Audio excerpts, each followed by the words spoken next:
Hello everybody, and welcome back to another episode of FrankenCraft. And in today's episode, we are back in another. We are going to be taking a run around to the Wither farm. I'm going to show you guys a few little updates, and then we're going to work on another project. So this here I've actually fully automated now. I know it's on fire, but that's not for any reason. So we got tons of energy in here. It's powering an autonomous activator with my Mignolan cleaver in there, which has 80% chance to behead. It's all being sent into my ender chest, so you can see Wither skulls going in, go lower. I have in the pipes here, whatever is not in the filter of the other one, up here. Right. Ooh, let me get in there. There we go. Right there. You can see I've got these things filtered. Wither skeleton skulls, necrotic bones, hearts, treasures, that kind of stuff. That'll go straight into my ME system. It is now chunk loaded because you can see the piece of dirt there. That's actually cursed earth. So if you're looking for a real inexpensive way to get a spawner running 24/7 without a player there, all you need is a chunk loader and a piece of cursed earth. And you're good to go. So what I'm actually doing out here is I need to find my quarry.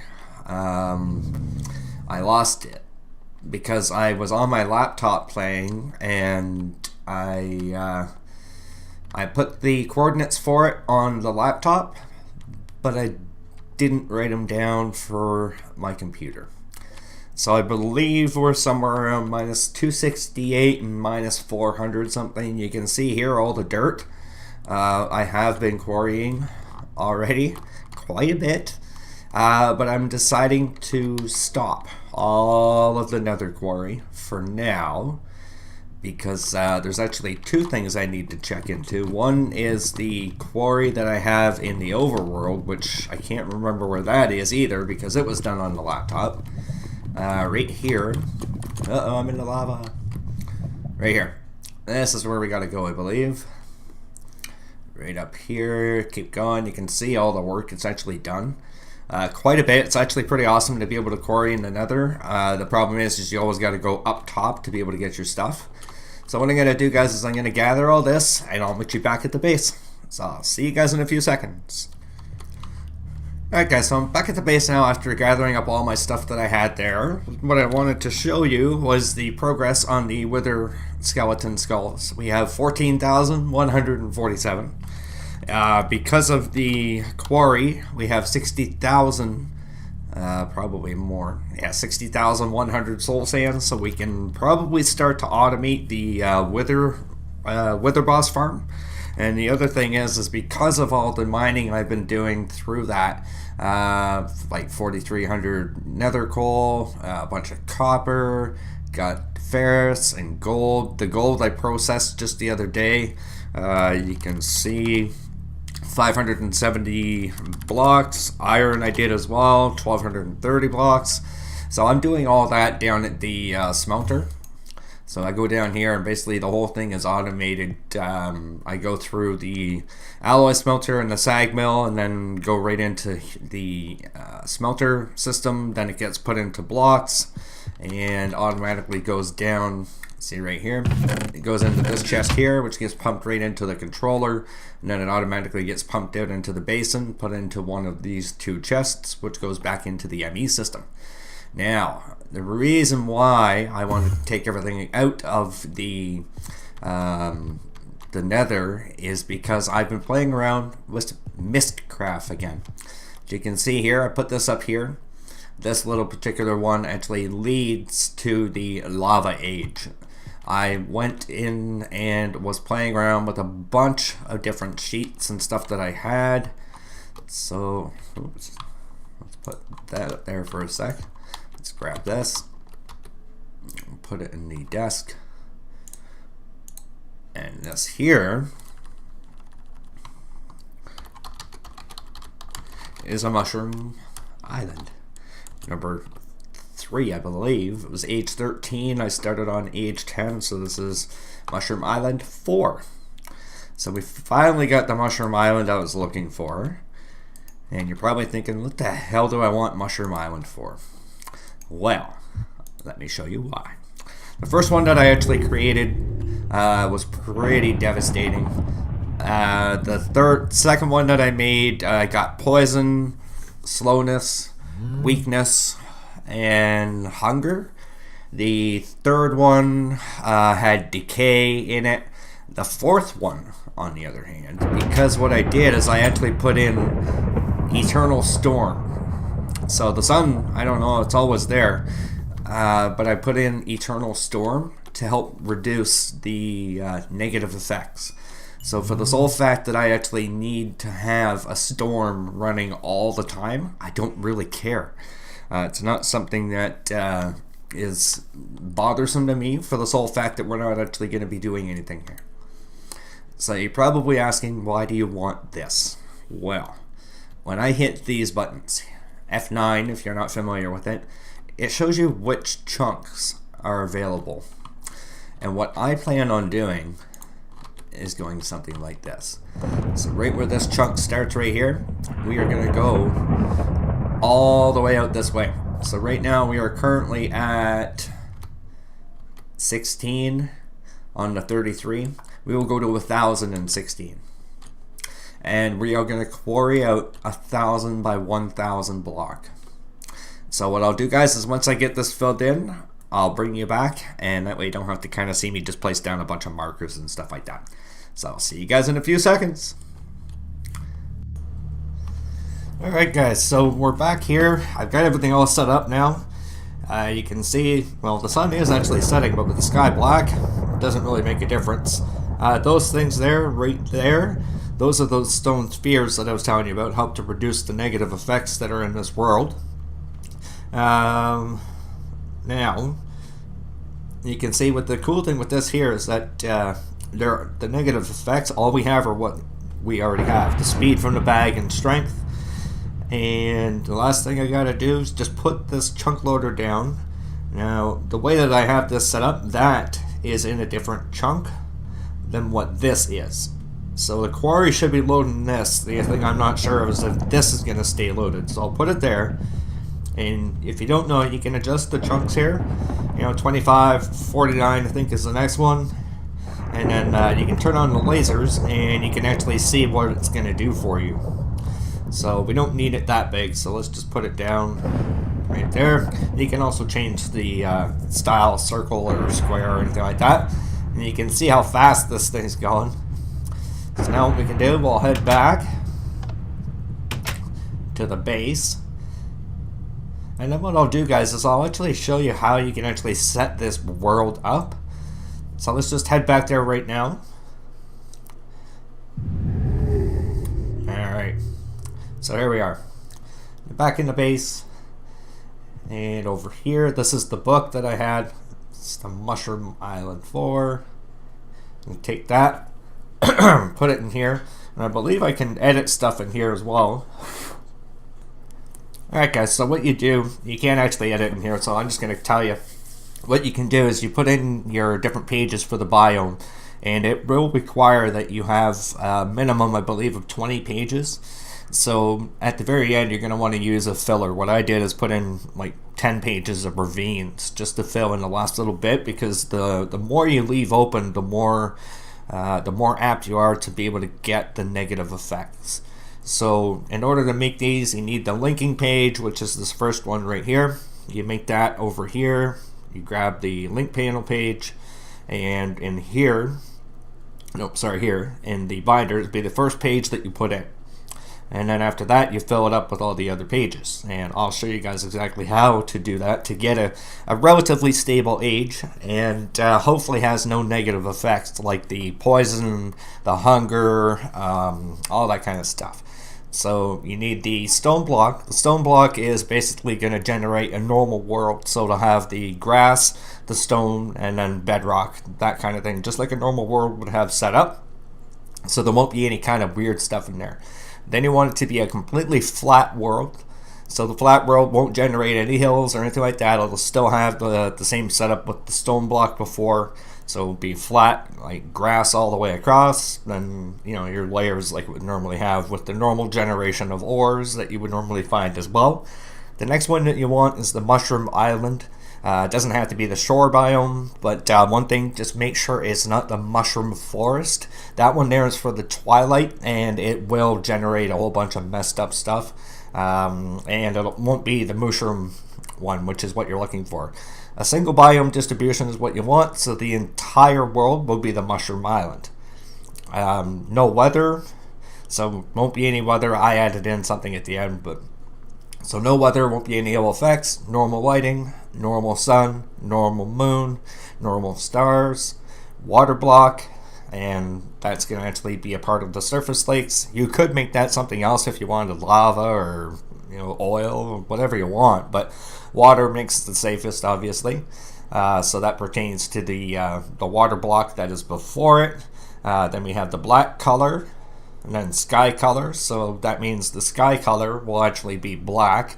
Again, you can change that to any color. You want orange or green or blue or purple, whatever you want, that's completely fine. The next one is the white color, which is for the fog. And then we have stone block, the spheres, which is the things I was telling you about before. It helps to reduce the negative effects. And then I had the hey, where did it go? I told you I put in the Eternal Storm, but it's not showing up in the book here. But definitely put that in there because it'll help out with reducing the instability. And then, like I said, fill it up with the remainder of the stuff. Now, I think that you can edit these books. Just not exactly sure how to do it. Up here, I think you can grab these and let's see. Nope. I guess not. Alright, so I guess what I'll do, I'll go over it again so you can pause the video here. Just go over each one. Just makes it a little bit easier for you guys to see.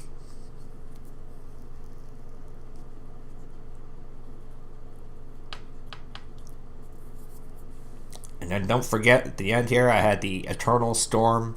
Make sure you put that in there to help with the stability of the world for you. And that's it. So now, what we can do, let's head up to the regular base and look in the ME system for crystals. And you're looking at these ones here. You get these from the Mistcraft world. Just build the circle, well, the square around the edge. You make a book receptacle. And then take these crystals here, and what we're gonna do back here, maybe over here. No, I got the trash can there, so let's put it over on this side right here. All right, so what you do is you place these down like you're actually building another portal, but it only has to be a one wide opening. So you can just put these down here.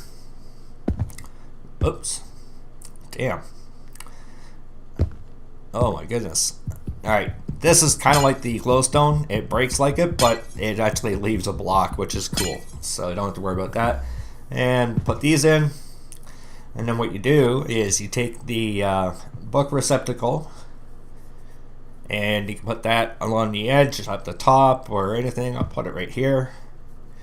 And then you grab your book and click it in there. And that makes a portal. We head through. It takes us right to the Mushroom Island. So very cool feature. You can actually use this to go through the entire world. Damn, look at that. 10,000 blocks already. This is going to be insane. Oh yeah, and I put these little red lights on there. It's the Project Red, I believe. Alright, so now we're back at the base here. And we have ourselves a nice little portal to be able to go back. We could actually use those to go between bases and stuff like that, so we can set one up here, put one over at another person's base, and as long as you got the linking book put into it, you're going to be able to transport between bases, which actually helps if you guys got bases 10,000 blocks apart. Alright, so I've set up this base now, switched it around a little bit, and I've been working on the Thaumcraft. You can see I've got a lot of these research notes that I've been working on. These are the ones you just get from the book, so I haven't actually completed the research. It just means that I can do it. And the one thing that I'm interested in is the Goggles of Revealing. So what you have to do is try and find a way to connect these things using all these, and you can see I've got quite a bit gathered. So I just have to figure out exactly how to get that to be able to work together. what you need is the thermometer. And that there, you can go around and you can scan everything, and there's a couple of earth shards or any of the other shards that you have. They're all over the place. And you go around and you scan everything in the world. So it doesn't really matter what it is, just scan everything. We'll head over this way here. You need the blaze rods here. And what I've actually done is I've fully automated this too. So just turn this on, type in attack. And then they basically keep falling down. It's got the cursed earth under it again. Goes into the same chest where my quarry is. And all the sulfur and heads, rare drops, plus the blaze rods and all that. Tons of XP. And, well, I tried to drain my XP, but I'm completely full. Now at spawn, we had a bit of a problem with this here. Guys escaped, went all over the place. There was a block in there. They climbed out, went all over spawn. So we closed that off. And they're in here now. We got some emeralds generating, and what I've done is I've basically put it so you just pump out the blocks from killing all the guys. Though we got this stupid little statue. If it wasn't annoying enough having to hear it themselves, now you can make it do it yourself. The other thing that we did is up here, and there you go. We have a witch drop. Made a powered spawner, and now we've got it powered. So in here, basically it's set to spawn. Every time it gets up enough juice, squirts them out and drops them down just like this. Right in here, a hopper chest picks up all the drops, and you just come by, pick up what you need, and then I throw it in my ME system. The other one that we've done is over here. Added a, let's see, get in right here. Whoa. You can see liquid resonant ender material. So this is an enderman spawner. Same thing, builds up enough power, enderman spawn, fall inside, they get melted, and we get all their little juice that they drop. And then what you do is in here you can see resonant ender, and over here put a little hopper clock, and it goes into the frying pan thing, turns it into ender pearls. So we got lots of ender pearls over there. We'll head back to the base. That leads into the other thing that you can actually use to teleport. I think it's in here.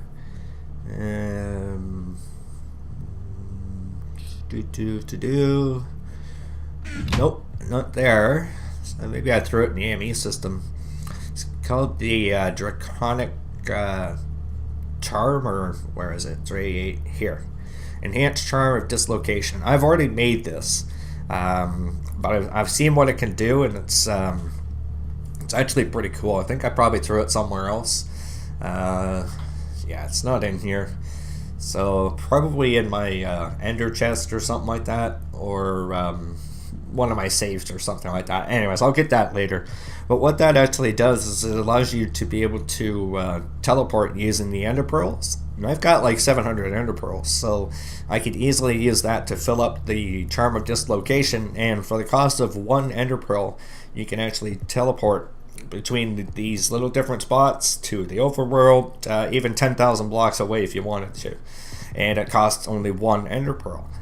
So that is definitely something that I'm going to be getting into and setting up. The next thing I want to do is the quantum entanglement chamber, I think it is, quantum ring. And then you need the quantum link chamber, and what that's going to help me do is to be able to move my ME system. So it takes 16 of these, because you're going to need 8 or 16 of those, 8 for each quantum little ring that you're going to make. And they're not that hard. It can be expensive. I think the entanglement part is, or not the entanglement, but the quantum ball is the thing that's going to cost the most.